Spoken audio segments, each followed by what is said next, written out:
கொஞ்சி விளையாடுற அளவுக்கு ஒரு அழகிய கிராமம். நீண்ட நதிகளும் மலைகளும் நிறைஞ்ச அழகான ஊர் அது.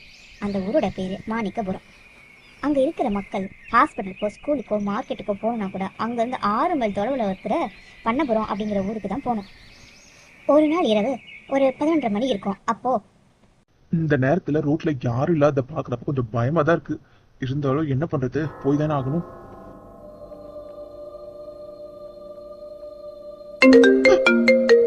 ச்சே, போனா ஒரு நிமிஷம் இதே திருப்பி நின்று போச்சு. ஏற்கனவே இந்த வழியில பேய் இருக்கு, பிசாசு இருக்கு, அப்படி இது இருக்குன்னு பேசிட்டு இருக்காங்க. இது சவுண்டு வந்த உடனே பயந்தே போயிட்டேன். ஹலோ, சொல்லுமா. எங்க எவ்வளவு லேட்டு? வெளில போனால் சீக்கிரமாக வர பழக்கமே கிடையாது உங்களுக்கு? இல்ல அனு, சின்ன வயசு ஃப்ரெண்டு ஒருத்தனை திடீர்னு பார்த்தேன். அதான் அவன் கூட பேசிட்டே இருந்ததுல நேரம் போனது தெரியல. இதோ வந்துடுறேம்மா. எந்த வழியாக வரீங்க? அது சுடுகாட்டு வழியா தான் வரேன். ஊரை சுத்தி வந்தா லேட் ஆயிடும்ல. உங்களுக்கு அறிவில்லையா? ஏன் இந்த நேரத்தை அந்த வழியாக வரீங்க? இந்த வழிதான் அனு ஷார்ட் கட்டு, அதான் இந்த பக்கம் வரேன். உங்களுக்கு கொஞ்சம் கூட அறிவில்லைங்க. இந்த நைட்டு நேரத்தில் அந்த வழியாக வந்தா சின்ன அடிச்சு கொண்டுடணும் உங்களுக்கு தெரியாதா?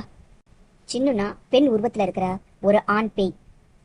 அடிப்பொடி பைத்தியக்காரி, இதெல்லாம் நம்பிட்டு இருக்க இன்னும்? அதெல்லாம் கட்டுக்கதை, அதெல்லாம் நம்பிட்டு இருக்காத.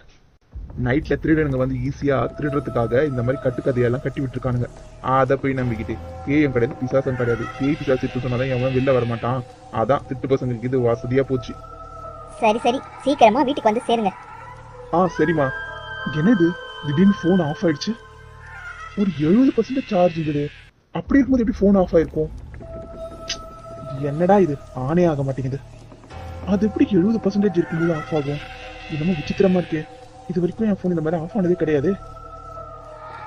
இவ வேற பேய் பிசாசு சின்னுன்னு பயபத்தி விட்டா. போறதுக்கே கொஞ்சம் இந்த இருட்டுல பயமா தான் இருக்கு. வெளில காமிச்சிக்காம அப்படியே போக வேண்டியதுதான்.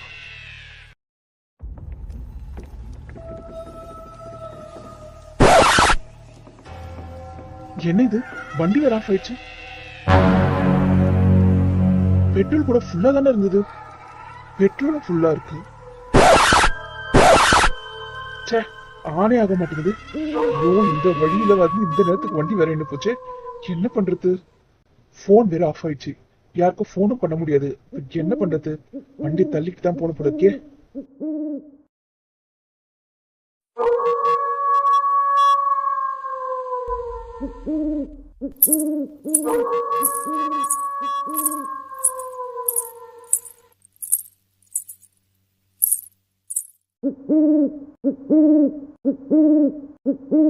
யாரும் நிக்கிற மாதிரி இருக்கு.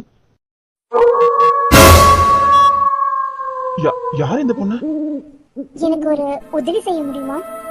நீ நீ யாரு? இங்க என்ன பண்ற இந்த நேரத்துல? நான் பக்கத்து ஒரு பொண்ணு. என் பேர் அவந்திகா. வர வழியில என்னோட ஸ்கூட்டி ஆஃப் ஆயிடுச்சு. உங்களால ஸ்டார்ட் பண்ணி தர முடியுமா? அப்படியா? என்னோட பைக் கூட திடீர்னு ஆஃப் ஆயிடுச்சு. என்ன பண்ணாலும் ஸ்டார்ட் ஆகல. என்ன பண்றதுன்னு தெரியல. சரி இருங்க, உங்க ஸ்கூட்டியை ஸ்டார்ட் பண்ற முயற்சி பண்றேன். என்ன ட்ரை பண்ணாலும் ஸ்டார்ட்டே ஆக மாட்டேங்குதுங்க. சரி, நாம வேணா பைக் ஸ்கூட்டி ரெண்டுத்தையும் இங்கேயே விட்டுட்டு போலாம். காலையில வந்து எடுத்துக்கலாம். வாங்க, பேசிட்டு அப்படி நடந்து போகலாம். இந்த இருட்டுல நிக்கிறது பயமா இருக்கு. ஆமாங்க, எனக்கு கூட தான்.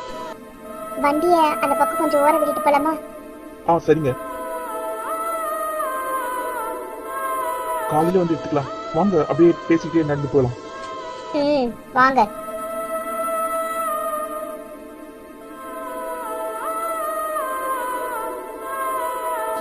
அது என்ன இந்த நேரத்துல என்ன கொண்டு போறீங்க? இதுவா? இது என் ஒய்ஃபுக்கு சாரி. இன்னையோட உங்களுக்கு மேரேஜ் ஆகி 1 இயர் ஆகுது. அதுக்காக செலிப்ரேட் பண்ணதா சஸ்பென்ஸா சாரி வாங்கிட்டு போறேன். அதான் லேட் ஆயிடுச்சு.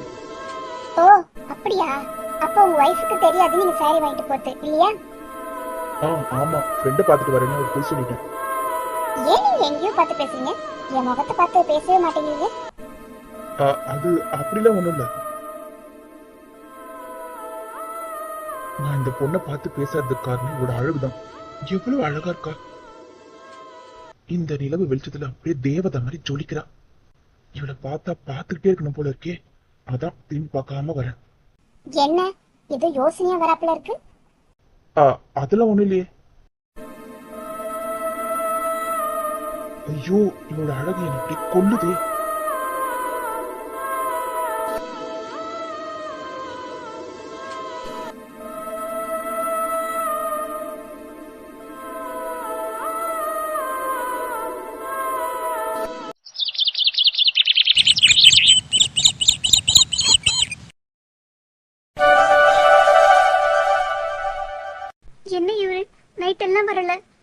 போச்சு, இன்னும் காணுமே. நானும் நைட் எல்லாம் தூங்காம கொள்ளாம பாத்துட்டு இருந்தேன், அப்புறம் வரவே இல்லையே. ஐயோ கடவுளே. அனுமா, என்னண்ணே ஒரே பதட்டமா வந்திருக்கீங்க? அது அது வந்து அனு, என்னண்ணே என்ன ஆச்சு சொல்லுங்க. உன் புருஷன் தேவா அங்க அங்க இறந்து கிடக்குறாமா. என்ன என்னென்ன சொல்றீங்க? ஆமாமா, சீக்கிரம் வா. நைட் நல்லா தானே பேசுறாரு போன்ல, என்னாச்சு அவருக்கு? அப்பவே சொன்ன அந்த வழியா வர வேணான்னு.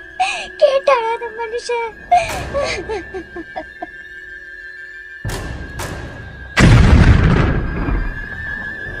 அச்சோ, தேவால. ஆமா ஆமா, எந்த நேரத்துல இந்த வழியா வந்தா தெரியலையே. இப்படி அநியாயமா செத்து போய் கிடக்குறானே. இப்பதான் கல்யாணம் ஆகி 1 வருஷம் ஆகுது அவனுக்கு. என்ன அநியாயமா இருக்கு. இப்படி யாரு அவனை கொண்டு போட்டது தெரியலையே. உடம்பெல்லாம் ஒரே கீரலா இருக்க மாதிரி இருக்கு. ஆமா, சட்டை கூட இல்லாம இருக்கானே.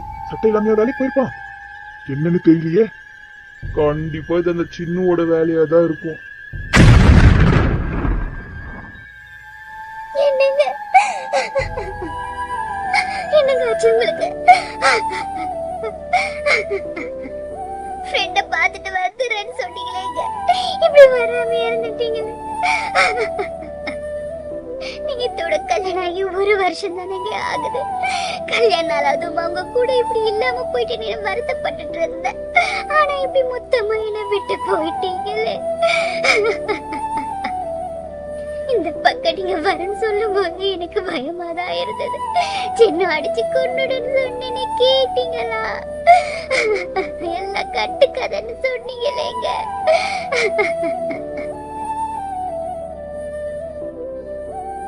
இப்ப போலீஸ் வந்து கேட்டா என்ன சொல்றது? என்ன சொல்றது? சின்னதான் அடிச்சு கொன்னுடுச்சுன்னு சொல்ல வேண்டியதுதான். ஆமா, அவன் உடம்புல இருக்கிற நகை கீரலும் அவனை பார்த்தாலே தெரியுது அந்த காட்டேரி பிசாசு தான் அடிச்சு கொண்டு இருக்குன்னு. இதுக்குதான் சொன்னேன் இந்த பக்கம் வர வேண்டான்னு. இப்படி அநியாயமா என்ன விட்டு போயிட்டீங்களே. நைட்டு என்னதாங்க ஆச்சு எனக்கு எப்படி தெரியும்? நான் எப்படி பேசுவேன்? அந்த சின்னோட வேலையா இருந்ததுன்னா அதை நான் சும்மா விட மாட்டேன்.